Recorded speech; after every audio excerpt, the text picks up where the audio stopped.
what do you think is happening in Browns camp? What do you think is going to happen there? Before I let you go, Lewis. You know, I think it really does. It really does all depend on how Kevin is able to, as it relates to Shedeur, work him in enough. Well, one, Shedeur has to earn the right for Kevin and the staff to have discussions about, hey, we got to get him more reps with the ones and twos. We got to get him more reps with the ones and twos when we're going team period, not just walk through or not just 7-on-7 team. Louis Riddick just hit DEFCON 1, and guess who lit the fuse? That's right, Shedeur Sanders, casually transforming Browns camp into his own personal mixtape session. But here's where it gets wild. Cleveland's head coach is grinning like he just unwrapped a franchise quarterback on Christmas morning. Meanwhile, Riddick? He's melting down on live TV. Is this training camp or a Shedeur Sanders appreciation rally? The takes are fiery, the reactions are unfiltered, and Riddick's rant might go down as an instant classic. Strap in. This saga is pure gridiron chaos. What are the Browns going to do at quarterback? They got Joe Flacco. I expect him to be well positioned in that hierarchy, that pecking order that they set up early in camp. But then you have the two rookies. I'm told Shedeur Sanders acquitted himself well in OTAs and minicamp. He was throwing with aggressiveness. He was testing the defense. But he was also going against, mostly third-team defenses, not a lot of pass rush, seven-man defense. Like, he's got a long ways to go. So really, any conversation with the Browns quarterback future should involve 2026, where they have 2 first-round picks and a loaded quarterback draft. If you're enjoying, please subscribe to the channel. It helps more than you think. Louis Riddick just glitched out on live TV. The instant he saw the Browns head coach chuckling like a kid on Christmas while Shedeur Sanders lit up practice like it was a Super Bowl showcase, his mental circuits fried. 1 second, Riddick was calm and collected. The next, he was one more Shedeur rocket pass away from diving through the screen to confront the coaching staff himself. Full-on analyst meltdown, uncut and unforgettable. Because I couldn't imagine me myself saying, hey, you know what? As someone who has been at the very bottom, to try and ascend to like some level of success, I can never imagine going, you know what would be really cool? I'm gonna play a joke on someone like this and pretend that I'm a GM and I'm drafting you when actually I'm not, and then I'm gonna hang up and just giggle about it. I mean, what the hell are we doing? Seriously, what are we doing when we think that kind of crap is funny? I don't know. Trying to get likes on TikTok. I don't have the right words for it. Right, Lewis, I'm gonna say this. I don't have the right words. And the matchup is, in the coaching scene, because nothing, and I mean nothing, rattles a former front office guy faster than watching a head coach fall head over cleats for a rookie QB in the middle of July. To Louis Riddick, the Browns coaching staff weren't just impressed, they were basically drafting wedding vows. And Shedeur Sanders? He wasn't even showing off, just effortlessly dropping 40-yard missiles off his back foot, cruising through 2-minute drills like it's backyard football, and looking more composed than a lawyer at a rave. The hype was loud, the grins were louder, and Riddick was one eyebrow twitch away from detonation. I want to get into Shedeur Sanders and what came out of the Cleveland Browns OTAs, which are all over, and Rob G, you got the news on that. Yeah, this is something you guys were talking about earlier this week. So camp, through the first week, I don't know if it's officially over, but the first week of camp is over. And Shedeur Sanders, unsurprisingly, has put on the biggest show statistically of any of the 4 quarterbacks in this competition. Fools go. Oh, I'm sorry. 41 of 53, 9 touchdowns, 1 pick. Every time Shedeur Sanders took the field, someone on the Browns coaching staff reportedly let out an audible "Sahoo."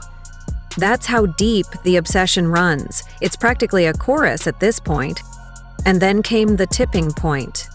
Louis Riddick watched the footage, heard the glowing reviews, and detonated on national TV. You could see it in his eyes. He was mentally tallying how decades of scouting reports, player development plans, and backup QB grooming just got upstaged by one rookie in designer cleats launching lasers in minicamp. The old playbook? Shredded. And Riddick was not okay. not being the most talented player on the team helped Shedeur because Cam Ward was the most talented player on Miami. Yeah. Shedeur having Travis Hunter. And that boy Horn was. He's a sleeper. He's my sleeper this year. No, for sure. You had the Belendikoff Award winner. Yeah. You had the Heisman Trophy winner. But for him not to be the most talented player on that team, who did Cam Ward have? So the decision between Cam Ward, Shedeur Sanders, it's like Cam was a person who led with work, led with grind. Everywhere that he's been, he was the person that's like. It wasn't just the praise, it was how they praised him. With the kind of glimmer in their eyes usually reserved for Tom Brady or a Cheesecake Factory menu. Browns coaches didn't sound like they were evaluating a rookie. They sounded like they were ready to rename the stadium Shedeur Field at First Energy. Riddick? Not amused. Not even remotely entertained. His vibe? Somewhere between NFL purist and bitter ex who just saw their former flame with someone younger, faster, and with a stronger throwing arm. And let's be honest, he had questions. Like, have y'all seen this kid take a real NFL hit yet?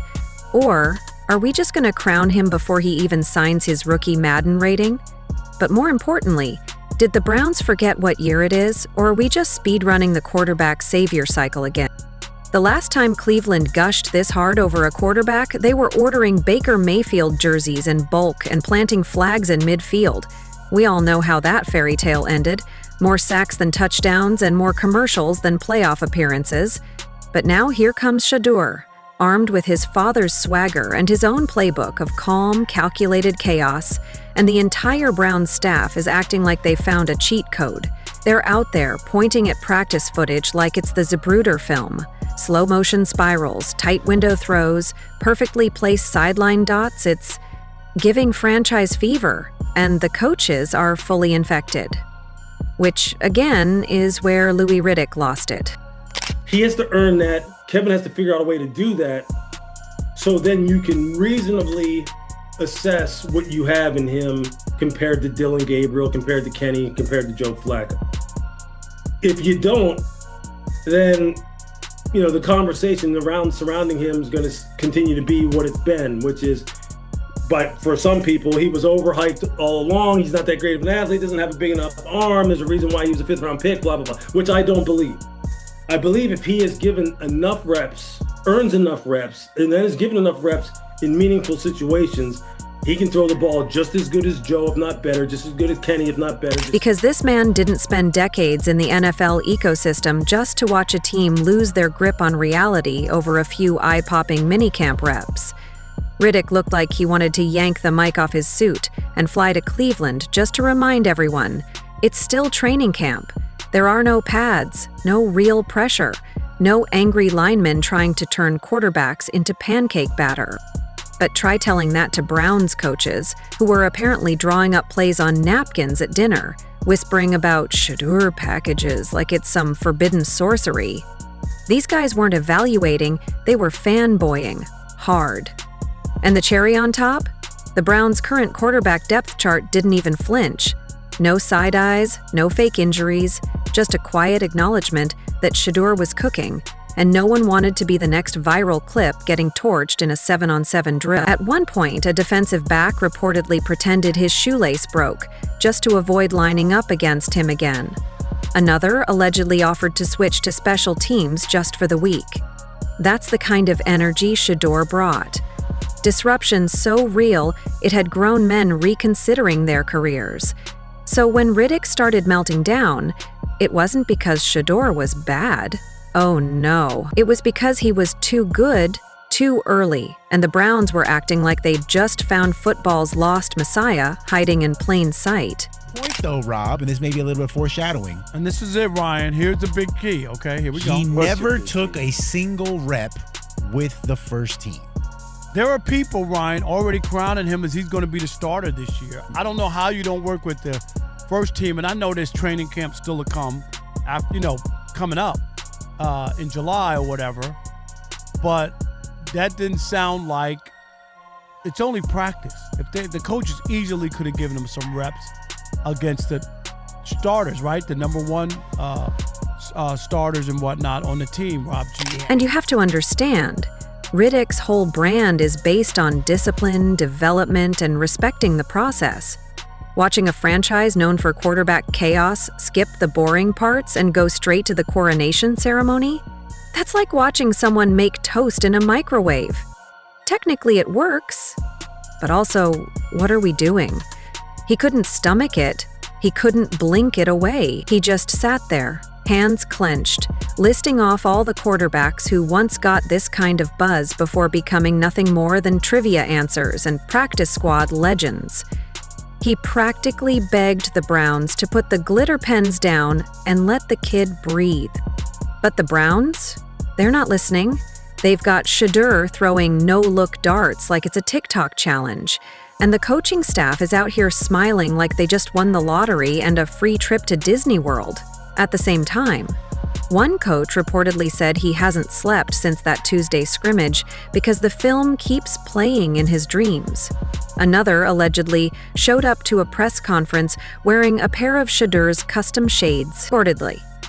Okay, maybe not literally, but emotionally? Oh, they're there. Even the water boys are starstruck, reportedly mixing Gatorade with a little extra pep when they know it's going to QB1. Eventually, you know you've made it when the hydration squad starts giving you preferential sugar ratios. Asking now is what is going on with Shedeur Sanders, and so the floor is yours. Maybe you can make sense of this free fall with what was at one point the top-rated quarterback in this draft class. Yeah, Shay, I think at this point in time, this really isn't a football discussion any longer. This is a personal discussion. This is about it's a fit discussion. It's whether or not teams are just comfortable with everything that comes along with Shedeur in terms of who he is as a person, all the people that are surrounding him in terms of his inner circle, and whether or not teams deem that to be something that they're comfortable with. Right or wrong, that's the only conclusion you can really come to at this point. And all the while, Louis Riddick is fighting off a full existential crisis. Because here's a man who's lived through more quarterback disasters than a broken Madden franchise. And he's watching another one possibly unfold. Not because the player isn't talented, but because the hype train just skipped the brakes and crashed straight into Delusion City. To be fair, Shedeur hasn't asked for any of this. He's just showing up, throwing strikes, commanding the huddle, and looking disturbingly like someone who belongs in the NFL. The kid talks like a vet, plays like a starter, and apparently lives rent-free in every Browns coach's mind. But now the question isn't just, is he ready? It's, are they ready? Because judging by the way the Browns are reacting, they might start planning a statue unveiling before he even takes a real snap. They're measuring his gold jacket size while he's still figuring out which locker has the best airflow. Meanwhile, poor Riddick is left behind, rocking in his analyst chair, muttering something about too soon and dangerous expectations, while everyone else is doing the electric slide into the Shedeur era like it's prom night. And hey, maybe it'll work. Maybe the Browns are finally right. Maybe this is the guy. Maybe Shedeur walks into week 1, drops 300 yards on a division rival, and we all look back at Riddick's breakdown as the hilarious footnote of a new dynasty. He's done nothing wrong. So why are we having this conversation about his character? I'm gonna tell you why. Because you got people hating on his daddy. Yeah, that's what I was. And they want any excuse that they can come up with. And let me remind America why Deion Sanders, we gonna say this. This is why Deion Sanders is hated by some people, because he was the greatest. Or maybe, just maybe, the NFL does what it always does.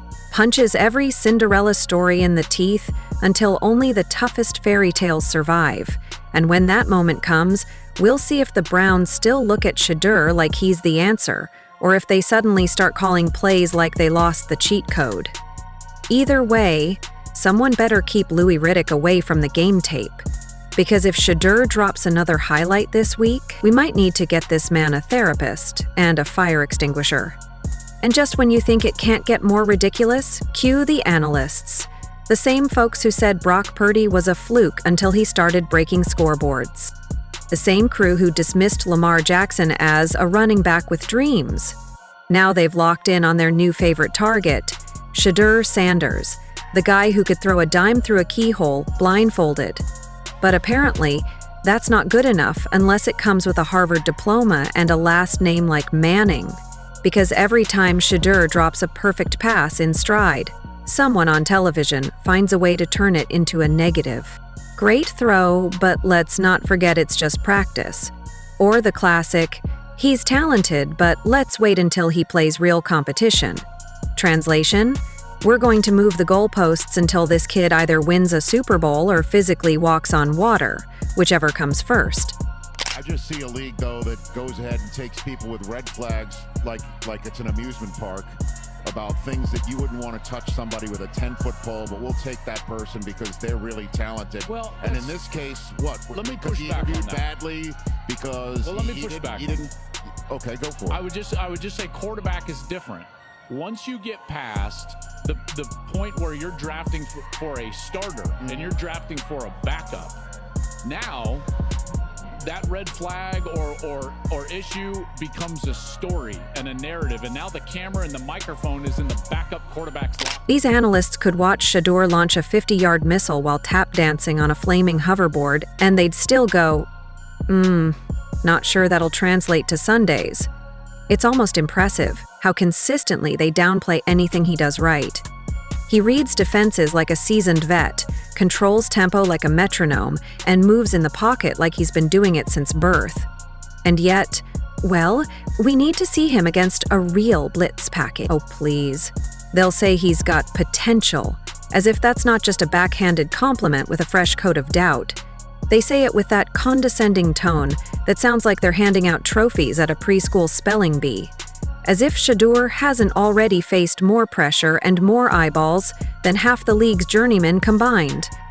As if coming up with Deion Sanders as your dad doesn't come with the kind of expectations that would send most quarterbacks running for the transfer portal. Let's not forget, he already silenced critics in college. Remember when they said he was only good because of the system? Or that his stats were inflated by gimmick offenses? Yeah, those same critics were real quiet when he was out there dropping 500-yard bombs on teams that allegedly had NFL talent on defense. But here we are again, new league, same nonsense. It's almost like the sports media has a script. Talented black quarterback? Check. Confident demeanor? Check. High football IQ? Check. Okay, now let's start nitpicking. Maybe he's too confident. Maybe he's not traditional. Maybe he needs to earn it the hard way. Spoiler alert, he already has. I can hear all the young media sycophant fanboys freaking out over this. I can just already see the fence being built to protect Shedeur Sanders. But the scouts, they're not just making stuff up. This is part of being a quarterback. Aaron Rodgers, by the way, why did he drop in the draft? Aaron came across as too cocky. It matters. Remember we were warned about Kyler Murray's attitude? Yeah, they were right. Cam Newton's ego, Johnny Manziel's focus, if Josh Rosen could stay healthy, Jay Cutler's arrogance. Yeah, they were right on all those. I think Shedeur's biggest issue is one that is well documented. Arm, mobility, thighs. This kid isn't writing hype, he is the hype. And he built it himself. No handouts, no pity looks, no prepackaged narrative. Just work, tape, and undeniable talent. And still, every time he breathes, someone's ready with a cautionary tale. Let's not get ahead of ourselves. That's rich. Coming from people who called Zach Wilson the next Rodgers after 3 clean preseason throws against future Uber drivers, it's almost like they want Shedeur to fail. Not because they hate him personally, but because his success would force them to admit they were wrong. And if there's one thing NFL pundits hate more than anything, it's accountability. They'd rather shift the goalposts so far back you need a telescope just to see where the bar was. And don't even get started on how they question his composure. Does he have the mentality for this? This is the same guy who was playing with broken protection, 40-point deficits, and bloodthirsty fan bases breathing down his neck, and still delivered with a smile. He's been doubted since high school, challenged every step, and carried the weight of being Deion's son without folding. If anything, Shedeur's poise is terrifying. It's unsettling how calm he is under pressure, like he knows something the rest of the field doesn't. Maybe because he does. the point, I guess, for me when we talk like big picture on all this stuff is like, you know, in the court of law, it's reasonable doubt. You have to convict me on a reasonable doubt. Yeah. I'm telling you right now, the Browns at this point are planning on taking a quarterback in the first round. I don't think they're looking at any of these guys as the long-term solution. It's on one of these guys to prove beyond a reasonable doubt that they are the choice going forward. And right now, Shedeur hasn't been given that opportunity, but it's only June 5th. I absolutely believe he will have chances. If it's not next week at minicamp, it will 100% be during training camp. It'll be during the joint practices. He knows that when the real games start, all this noise gets drowned out. When the lights hit and the safeties start biting on play action and the crowd screaming loud enough to rattle bones, that's when Shedeur will remind everyone why he doesn't need their lukewarm approval. He's not chasing validation. He's chasing end zones. And trust, he's going to get them. This season is going to be his canvas, not because he needs to prove the doubters wrong, but because it's what he does.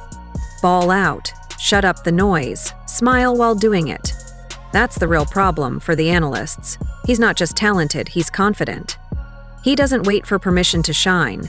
He walks onto the field like he owns it. And honestly, after 5 minutes, he usually does. So yes, the takes will keep coming.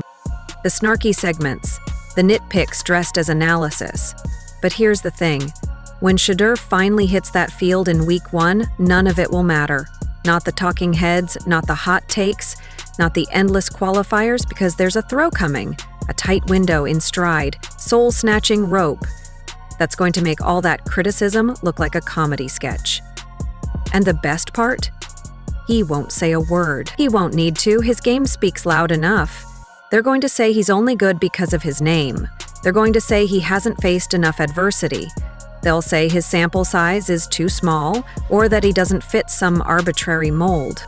Okay, this is a guy who's extremely accurate. He's extremely mobile. He has a lot of mental horsepower. He played the game at a high level. It's as simple as that. But if you go into this whole evaluation process and you're already biased towards feeling as though you want to emphasize the negative, whatever, you know, and I'm not necessarily... But when he starts stacking wins, moving the chains, and embarrassing defenses that were supposed to expose him, those same analysts are going to start moonwalking faster than a politician caught in a group chat scandal. The season's coming, the pads are going on, the lights are heating up. And when the bullets start flying, Shedeur will be the one standing in the pocket, untouched, throwing absolute missiles while analysts scramble to rewrite their scripts. Because guess what? You can doubt him all you want, but you can't deny him. Not for long.